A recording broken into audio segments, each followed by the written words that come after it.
हार मानने का सोच रहे हो, लेकिन क्या तुम जानते हो निरंतर प्रयास की असली शक्ति? निरंतर प्रयास प्रतिभा से भी शक्तिशाली है। निरंतर प्रयास भाग्य से भी बड़ा है। यह वही शांत अनदेखी शक्ति है जो कमजोरी को ताकत में बदल देती है और असफलता को महानता में।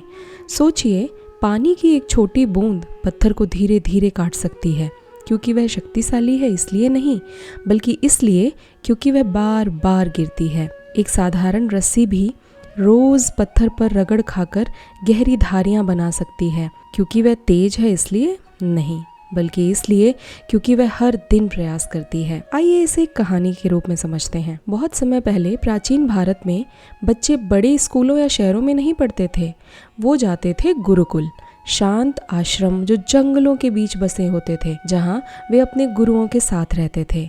विद्यार्थी सूर्योदय से पहले उठते, ध्यान करते, कामों में मदद करते, गायों की देखभाल करते, पानी लाते, साथ में शिक्षा भी पाते। ऐसे ही एक गुरुकुल में एक बालक रहता था जिसका नाम था अनंत। अनंत खुश, मेहनती और हर काम में अच्छा था। खाना पकाने में, खेती में, गुरु की सेवा करने में, यहाँ तक कि पेड़ पर चढ़कर फल तोड़ने में भी। पर एक चीज में उसे बहुत कठिनाई होती थी, वो थी पढ़ाई। चाहे जितनी मेहनत करता, अक्षर धुंधले हो जाते, संख्याएं पत्तों पर नाचने लगती और शास्त्र उनको तो कंठस्थ करना असंभव सा प्रतीत होता। जब भी वह पाठ भूल जाता, उसके मित्र हल्की हंसी हंसते। कुछ तो यहाँ तक कहते, अनंत कामकाज में अच्छा है पर कभी विद्वान नहीं बनेगा। हर शब्द उसके दिल पर तीर की तरह चुभता। फिर भी वह कोशिश करता रहा, जब तक कि एक दिन वह टूट नहीं गया। अनंत एक पेड़ के नीचे बैठा आंसू बहाते हुए बोला, शायद मैं सीखने के लिए बना ही नहीं हूँ। उसके विचार और भारी हो गए। जब हर बार असफल ही होना है तो प्रयास करने का क्या अर्थ? दुखी मन से अनंत ने गुरुकुल छोड़ने का निश्चय कर लिया। उसने अपना छोटा सा सामान बांधा और घर की ओर जाने वाले धूल भरे रास्ते पर चल पड़ा। रास्ते में जब वह एक गांव के कुएं के पास पहुंचा तो उसकी नज़र एक बड़े पत्थर पर पड़ी जिसमें गहरी लकीरें खुदी हुई थीं। अनंत रुक गया, हैरान होकर सोचने लगा, इतना कठोर पत्थर, पर इस पर निशान कैसे? पास ही एक वृद्ध दादी बैठी थी। उनकी आंखें शांत और बुद्धिमान थीं। उसने अनंत की जिज्ञासा देखी और मुस्कुराई।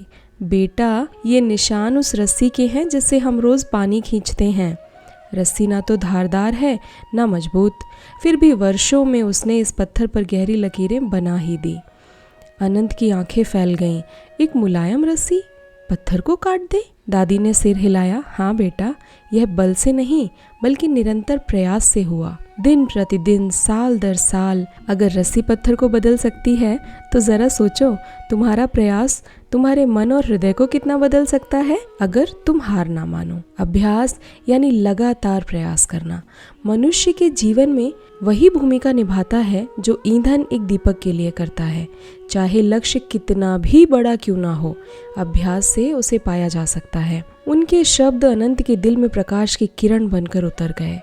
उसने आंसू पोंछे और गुरुकुल की ओर देखा। मैं हार नहीं मानूंगा, उसने धीरे से कहा। मैं हर दिन अभ्यास करूंगा। अगली सुबह अनंत गुरुकुल लौट गया। कुछ भी बदला नहीं था। पाठ अब भी कठिन थे, अन्य बालक अब भी हंसते थे, पर अनंत वो बदल चुका था। वह शांत संकल्प के साथ पढ़ता, गुरु से मार्गदर्शन मांगता, बार बार लिखने का प्रयास करता। हर दिन थोड़ा थोड़ा करके उसका मन तेज होता गया, बिल्कुल पत्थर पर बनी उन लकीरों की तरह। सप्ताह महीनों में बदले, महीने वर्षों में बदल गए और एक दिन पाठ के बीच गुरुजी ने कठिन प्रश्न पूछा। सबकी हैरानी के बीच अनंत ने अपना हाथ उठाया। उसका उत्तर न केवल सही था बल्कि अद्भुत भी था। गुरुकुल में सन्नाटा छा गया। जिससे कभी सब चिढ़ाते थे, वही अब आश्रम का सबसे बुद्धिमान विद्यार्थी बन चुका था।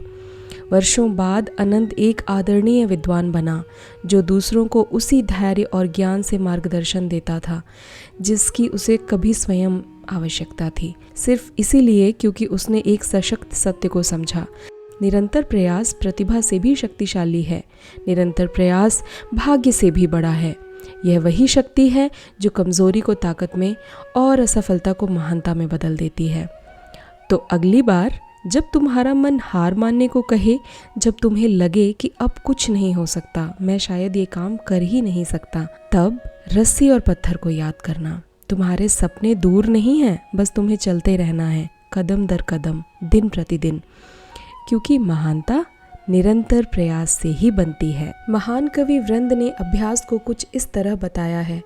करत करत अभ्यास के जड़ मत होत सुजान, रसरी आवत जात ते सिल पर परत निशान।